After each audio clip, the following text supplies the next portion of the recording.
What's going on, guys? Well, we're Chelsea back again with another video for you guys. Now, all the news around Chelsea in the last 24 to 48 hours, transfers, general news will be reported on this channel every 1 to 3 days, keeping you guys up to date with everything. All you guys need to do is smash that like button to support me, subscribe and hit the bell notification, and look out for this channel, like I said, every 1 to 3 days, because it's going to be boring. There's no football, but I want to make sure you guys are up to date with the club, what's going on, what they've done, or who they're looking at according to the report. So yeah, hopefully you guys tune in. Now, just like in my previous video, I said I needed 2 favors. I'm going to say it again as well. The first one, I'm doing a Twitter giveaway on my new account. Obviously, because my previous one got suspended, I lost 26k followers. So I'm doing a Chelsea shirt giveaway. Emerson FA Cup 50th anniversary kit for all of you beautiful people. You know what I mean? So click the link in the description right now. Retweet the tweet. Follow my new account. And the second favor I need is subscribe to my second gaming channel where I do FIFA 20 career mode with Chelsea. Subscribe and hit the bell notification. I'm going to be trying to upload 1 to 2 times a week, so hopefully you guys can join my journey. So we're going to get straight into the video now, and the first story is from the Sport. Chelsea looking at Coutinho from Barcelona. The good thing about this report, it says Chelsea are looking for a loan deal with an option to buy, and I think that's a brilliant approach, because obviously at Bayern he's been on loan. He should be returning back to Barca unless Bayern want to buy him on a permanent. But Chelsea could get in there, and I think it's very important that we know where our squad's going in the future. Obviously, we don't know right now because of what's going on in the world, but we don't know if the season's going to finish during the summer. We don't know if it's going to be voided. We don't know anything yet. So right now, we're just seeing links from different clubs, looking at different players. And obviously, if Ziyech plays in the middle, then we don't really need Coutinho long term. But if Ziyech's playing on the wing because we don't sign Sancho, or have a fourth winger that can help Pulisic, Hudson-Odoi, then we need to think realistically. Where do we go on from here? So Coutinho for me ticks all the boxes. He's a player that could shoot outside the box, free kicks, can pick out a pass that you need, that we're missing from this season. Well, at the moment, what season? Because this season, at the moment, is suspended. I don't know what's happened. The last thing I remember is Sarri has won the Europa League. Hazard's still a Chelsea player, and he might be leaving soon, and Lampard's expected to join Chelsea. That's how I see it right now. Yeah. But yeah, shout out to Matisse. I'm not gonna lie to you, I got that from you, bro. I gotta give you credit. You might see him on Blues Fans TV. But yeah, let me know your thoughts on Coutinho first of all. I think it is a positive move if we were to get him. I've got some funny news for you guys. Sky Sports, I think they're a bit bored in general. I don't remember these guys' names, but one of them was talking about why Liverpool doesn't deserve the title, because it would be unfair on the 4th place teams, 5th place, relegation battle, which I totally agree with him. But the others were kind of like laughing at him and taking the mick. And now they've come up with some new rumours. Now, they're saying that Chelsea will activate the buyback clause for Nathan Ake, 40 million. They've come out with this news now. Now, obviously, we heard this back in January. Nothing happened. I was told, and I was looking at reports recently saying that clause ends in January. We shouldn't be able to activate that anymore. So I don't really understand where they've got that from. But yeah, Nathan Ake, look, I'm not saying he's a bad player, but I'm not saying that he's a player that can take us to the next level. And when I'm talking about next level, I'm talking about Van Dijk, I'm talking about Koulibaly, I'm talking about players that have bags of experience on top level where, they're seen at world-class level or, decent level, on form. Maybe not consistently, but they're up there. I'm not going to compare Van Dijk to John Terry, of course, but obviously John Terry is a different level. That is world class. Like Nesta, Maldini, Cannavaro. These kind of players back in the days, they're world class. Obviously, the term now, in this new generation, modern era, we say world class easily. So when I'm talking about world class, I'm talking about top form. So I'm talking about like Sergio Ramos.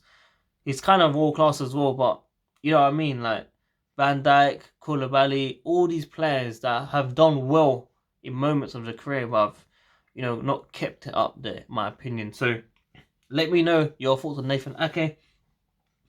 Italian reports saying Chelsea will challenge PSG for the signature of Juventus star Miralem Pjanic. Hopefully I pronounced it right.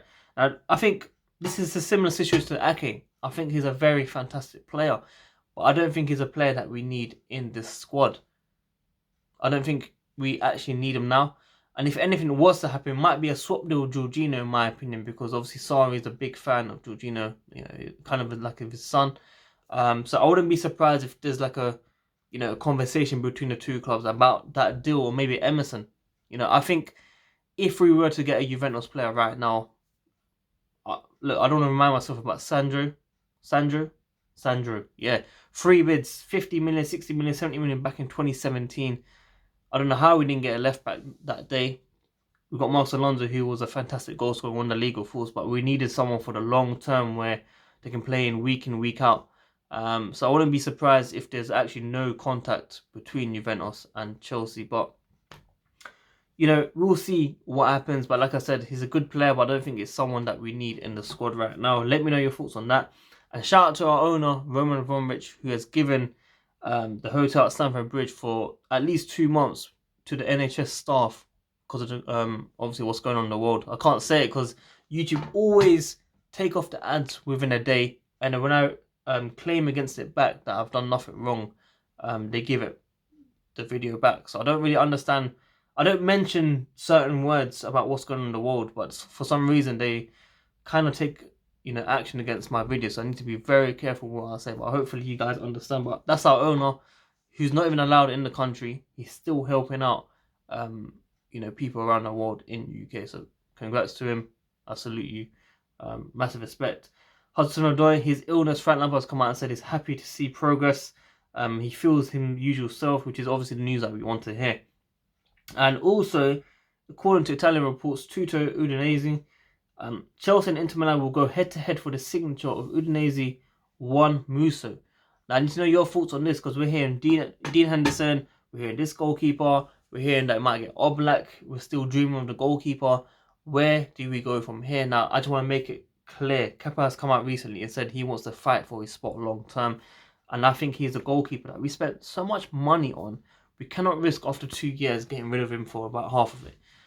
As we saw before the season was suspended, he had 2 fantastic games. He had 2 clean sheets. Liverpool was a clean sheet. Everton was a clean sheet, I'm sure. It was that long ago. But what I'm trying to say is that he was coming back on form. He was getting his confidence back. And I really want to make it clear that even though he had the worst save percentage, I want people to understand the set pieces, defensive issues that we had when he conceded. I don't think it's acknowledged enough from the Chelsea fan base, because we picked out scapegoats very easily. You know what I mean? Like, I'm hearing Kepa, I'm hearing Kante, I'm hearing different players at different moments. And I really feel the saves that Kepa should have made, yes, there were a few, but I think at the same time it was about some of them where there's defensive errors, like from set pieces, from corners, from free kicks, from individual mistakes where you can't really blame the goalkeeper for not saving it. But there were some of the weak hands, the wrists, of course, I remember those ones. But we have to be realistic with our criticism. I don't think Kepa was that bad, the way people were putting it out. And I understand what opinions get people going, debates and stuff, but we need to be realistic. Kepa is a goalkeeper that can get back to his best and can take us to the next level. Now, obviously, compare what Courtois did at Chelsea. He hasn't met that level yet, but those days we had top players helping. Diego Costa, Fabregas, Hazard. And now when you look at the squad, it's not the same. So we have to be realistic in our comparisons. But I back Kepa. If Frank Lampard gets a proper transfer window where he can sign the players that he wants for the squad, Kepa can get to that level where he can get the clean sheets, where he can win the trophies, and we shall see. So if we sign another goalkeeper, in my opinion, it should be for second choice, given good competition.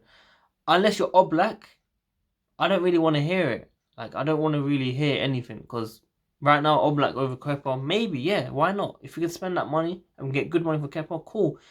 But I would, keep Kepa and hopefully he can take us to the next level. But second choice, Dean Henderson, he's had a fantastic season until the suspension with Sheffield United, who are fighting for Champions League spot right now with United and Chelsea. I don't think he'll be coming here for second choice, but you never know. Frank Lampard is a fan of these type of players, and anything in football can happen. Like, the ones that you don't expect can happen. Juan Mata left Chelsea, you would never have expected it. He was like the nicest person at Chelsea ever. David Luiz, surprise as well. You know, anything can happen in football. But yeah, guys, that is all the updates about Chelsea in the last 24-40 hours. Hopefully you guys enjoyed this video. Hopefully you guys can help me in the descriptions with those links as well. Please do check it out. Good luck to everyone on the Chelsea giveaway. Well, Chelsea, guys, I'm up. Make sure you smash the like button, subscribe button, hit the notification. 10k soon. That's why I want it, man. Come on, 10k.